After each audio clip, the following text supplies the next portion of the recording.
When we first start as a new volunteer, there's always a lot of emphasis on myself, on my own ability to do something for the patient. I want to give back, yeah? But it is not only in my giving back to the patient, it's also what the patient is giving back to me.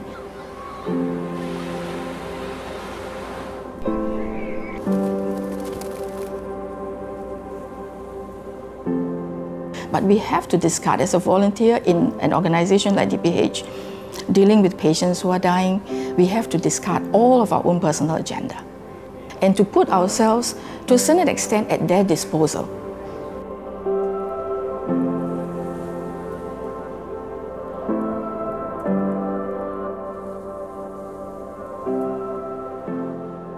So there's a very rich history of volunteer involvement in Dover Park Hospice.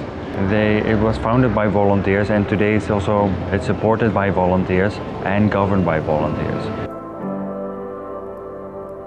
The most important thing is to not to bring in our own value systems and judgment on the patient. The other thing is to be sincere in the way you interact. Volunteers themselves must know their own capacity, because you can only do so much as a volunteer. Death and dying and journeying with them requires actually the volunteers to have at least some fundamental basic training. So training actually is a very important part of our volunteering program. Volunteers, they know, is very clearly defined when they come in, what kind of trainings they will be going through, and there's a continuous development plan for them.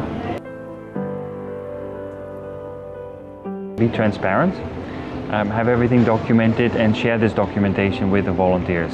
It's good to allow opportunities for volunteers to develop themselves through training, through experiences.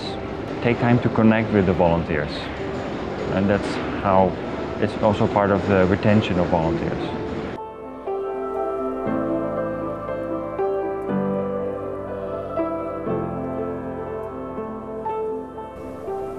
Sometimes it's simply just being there for them without having to do anything. Just your very presence with them is good enough, and it's all they're asking for.